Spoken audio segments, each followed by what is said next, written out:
Maraming salamat po sa pag-invite kay Attorney Harold Respicio dito sa forum na ito upang pag-usapan ang mga pagkakamaling nangyari ngayong eleksyon na ito para hindi na makulit sa 2028. Latest po, umamin na po si Chairman George Garcia na nag-uusap nga pala talaga sila ng congressman na tumatakbo noon sa Bohol at sinabi niya, kailangan mo ng 300 million pesos para manalo. Pero sabi ni Chairman George Garcia na misunderstood daw siya. Sir, hindi nga.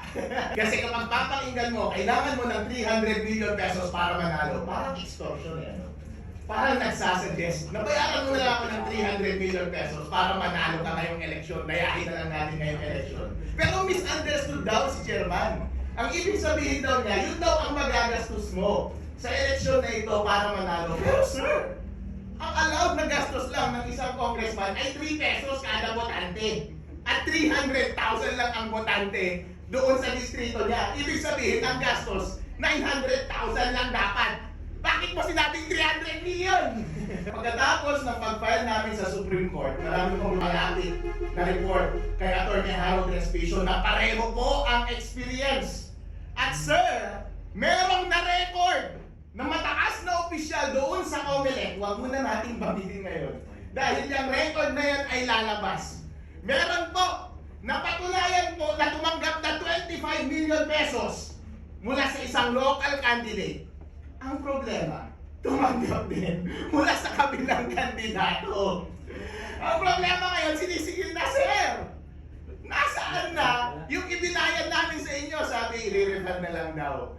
Pero daw ang problema, nabayaran na daw yung mga ibang commissioner. Abangan po ninyo. Ang problema po, sabi, bawi na lang ako sa protest. Nag-protest ka naman eh. Kaya pala nagkabali-baliktaran na yung resulta ng eleksyon ngayon. May nanalo, nakasingil na yung nagbayad, pero babalik na rin sa uli para mabayaran din yung kabila. Kung titignan po natin itong context na ito, mga aligasyon na pambabayad sa COMELEC, at dun sa obserba mismo dun sa ground, na irregularity sa pagpapatakbo ng eleksyon, everything comes together. Ang una kong obserbasyon ay yung maling paggamit ng software. Ang sabi po ng batas, ang software na dapat tatakbo sa makina ay yun ang ma-audit. Pero iba po yung inilagay sa makina. Kapag iba na po ang version at iba na po ang hash ng software na yun, iba na po yung nandun sa loob ng makina.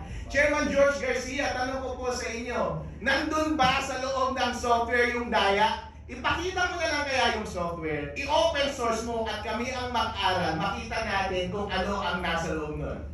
Ang isa po pong pagkakamali na naobserbahan ay yung transmission. Ang sabi po ng batas, dapat dire-diretso mula sa independent automated counting machines papunta sa mga servers.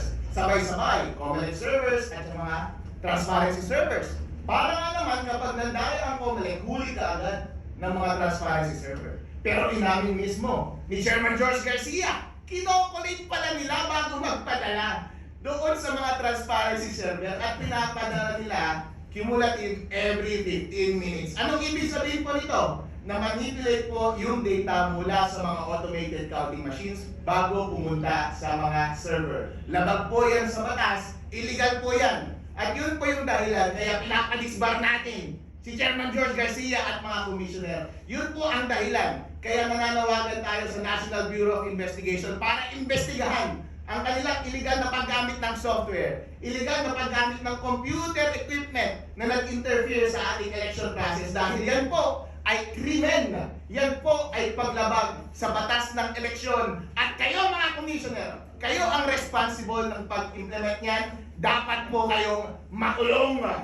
Ngayon po, itong suggestion ng grupo ni Mr. Greg Obilgueta na gumawa ng manual counting alongside sa automated counting machines at gumamit ng blockchain para secure yung transmission at ma-maintain yung integrity ng data, consistent po yan para maiwasan itong mga nangyari na daya na ito. Ang una po kasing daya na pwedeng mangyari at pinakamadaling gawin ay yung na-observa natin na itatanim na mismo sa software yung daya.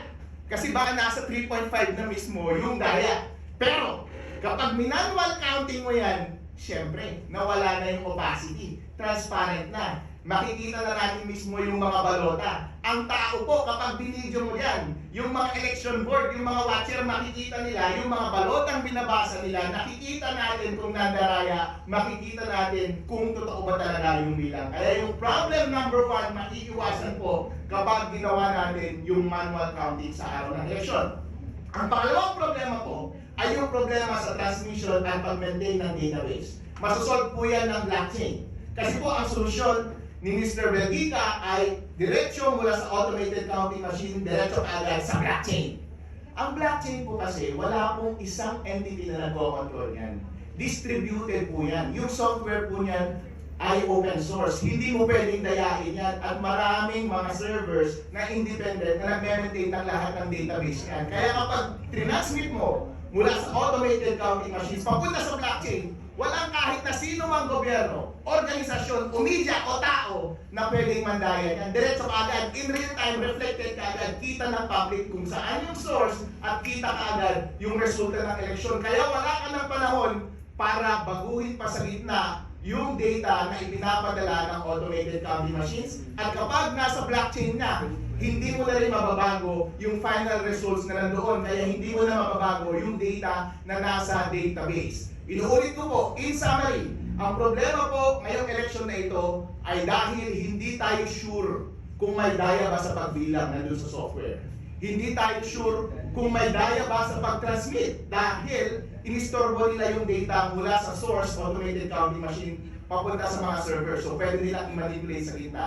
Number 3, kapag nandun na sa mga servers, may mga database yun, pwede mo pa rin baguhin kahit nandun na sila sa loob. Lahat po yan maiiwasan dahil yung software ay ma-verify natin through manual counting, yung transmission at database ay maproprotektahan natin dahil po ang isang blockchain ay immutable yung transmission, immutable yung database, hindi po yan mababago. Kaya po, kapag natupad ang suggestion ni Mr. Greco Bilgueta na ayusin ang ating eleksyon sa susunod sa pamamagitan ng paggamit ng parallel manual counting in addition doon sa automated counting ng ating boto at paggamit ng blockchain, hindi na po mauulit yung mga daya ngayon. Kaya Chairman George Garcia at mga commissioner, alis na kayo dyan! Ilagay na natin itong mga idea ni Mr. Greco Bilgueta at gawin natin sa 2028 para lahat po tayo ay masaya at lahat po ng ibinoto natin ay siyang totoong mauupo, mapoproklama at mamumuno sa atin. Ito dapat ang paraan paano mag-decide ng mga ganyang kontrobersiya.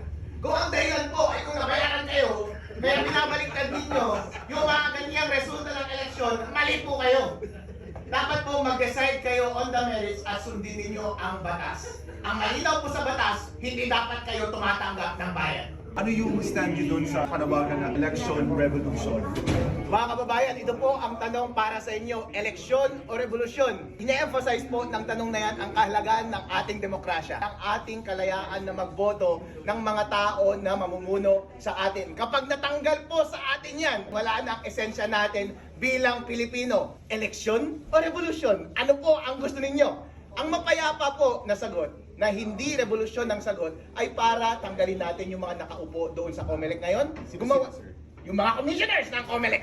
Dahil sila ang gumawa ng kalokohan ngayong eleksyon na ito. Dapat hindi na sila yung nakaupo sa susunod na eleksyon. Pangalawa, dapat baguhin natin yung polisiya ng pagkandak ng ating eleksyon sa pamamagitan ng pag-amend ng rules ng COMELEC mismo or pag-amend ng batas para wala ng choice yung COMELEC. Specifically, ang dapat nating gawin, yung control dapat sa pagbilang, yung software ay wala na dapat sa kamay ng isang ahensya lamang, which is COMELEC. Pangalawa, yung control sa transmission at custody ng data ay dapat wala na rin sa kanilang kamay. At yan ay nasolusyonan ng mungkahi ni Mr. Greco Bilgueta na gumamit ng manual counting in parallel sa automated counting at sa paggamit ng blockchain para po lahat na ng daya na nangyari nung election 2025 ay hindi na po maulit. Ngayon mga kababayan ko sa Pilipinas, positibo po ba kayo na magagawa lahat yan?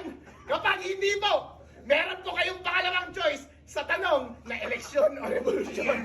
Mga kababayan, huwag niyo po kaming iiwan sa aming advokasiyang ito. Hindi po kami titigil hanggat masagot ang tanong natin, maayos na eleksyon o revolusyon. Hindi po namin kayo bibitawan. Ang hinihiling ko lang po, mga kababayan kong Pilipino, huwag niyo po kaming bibitawan. Samahan niyo po kami hanggat maipagtupad po ang lahat ng polisiya na sinasuggest ni Mr. Greco Bilgueta.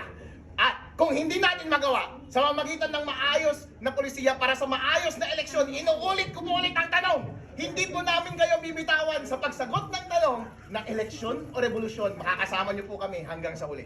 Sabi po niya doon na nabigla po siya at nagulat pero tila daw nababaliktad. Ano po reaction niyo? Umamin si Chairman George Garcia na sinabi nga niya sa tumatakbong congressman na kailangan niya ng 300 million pesos para manalo nung eleksyon. Kung papakinggan mo po, mukhang extortion, ano po? Mukhang invitation na magbayad na lang ng bribe para manalo noong eleksyon. Pero sabi ni Chairman George Garcia, misinterpreted daw, binaliktad daw siya. Ang ibig sabihin daw noon, ayun yung expected na magagastos niya noong kumpanya bilang congressman ng kanilang distrito. Pero kapag tatanungin mo po, magkano ba talaga dapat ang gagastusin ng isang congressman kapag ang bilang ng botante mo ay 300,000 pesos? 3! Kada botante, 900,000 pesos lamang. Pero Chairman George Garcia, bakit mo sinabing 300 million pesos? Ano po ang paniniwalaan ninyo? Yung common sense ninyo? Kung anong ibig sabihin ng sinabi niya? O yung palusot ni Chairman George Garcia? Tama.